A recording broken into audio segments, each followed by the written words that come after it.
Vesu fishers from a Davidok village on Madagascar's southwest coast. Their story is not unlike that of tens of millions of other fishers from throughout the tropics. They fish every day using low-tech gear, and they depend almost entirely on fishing for their livelihoods. Their fisheries are in decline. Coastal populations are growing rapidly, doubling in as little as 10 years. Destructive fishing is undermining the health of stocks and habitats, and many of the reefs and fisheries in this region are beginning to crash under the combined pressures of overfishing and warming seas.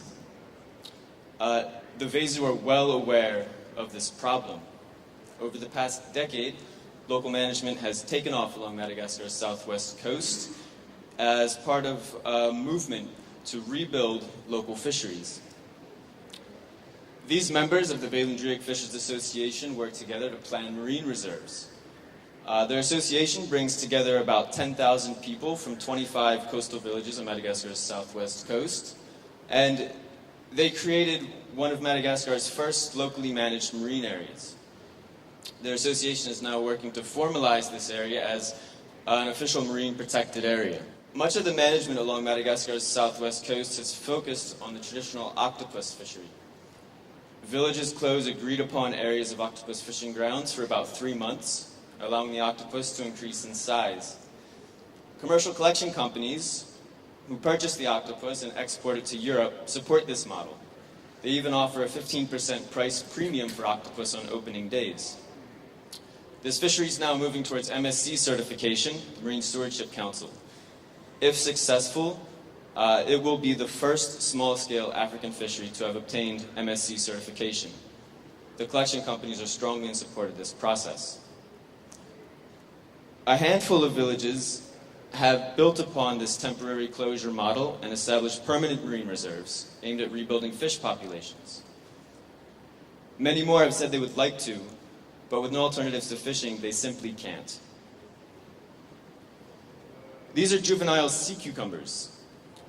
When fully grown, they'll sell into China for about $2 a piece.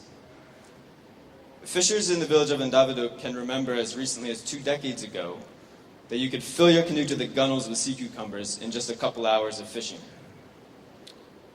Back then, the sea cucumbers were worth very little, but as stocks have crashed, the prices shot up, and people have quickly fished them out. Vesu fishers now free dive up to 25 meters to hunt sea cucumbers. They risk their lives doing this. Others use scuba equipment illegally to stay at depth and pick the seabed clean. Tragically, at least a dozen local divers have died this year as a result of not respecting dive safety protocols. Predictably, local reefs are now almost completely void of sea cucumbers. They're almost completely gone. Gone with them is a significant source of potential income for tens of thousands of extremely poor Malagasy fishers like the Vesu. These juvenile sea cucumbers are also in southwest Madagascar, but they tell a different story. These animals were reared in a hatchery using technology developed by universities in Madagascar and Belgium. A hatchery set up by the same collection company that buys and exports most of the octopus from Madagascar. When they've reached a few centimeters in length, the juvenile sea cucumbers are transferred to pens, where they're tended to by fishers within the Velindriek MPA. These are some of the pens in the village of Tampuluve in the southern bit of the Velindriek MPA. A contract ensures that at least 30% of the production from the hatchery of juvenile sea cucumbers goes towards village-based aquaculture. Under an agreement, farmers receive juvenile sea cucumbers and sell them back to the collection companies when fully grown, which takes about 9 months. Juvenile sea cucumbers are delivered on a 3-month cycle to ensure a steady harvest, and farmers contribute to a kitty to pay for guardians at night. With such a new model, the learning curve has been steep. Challenges faced include improving the design of pens, achieving dependable hatchery production, and reducing theft.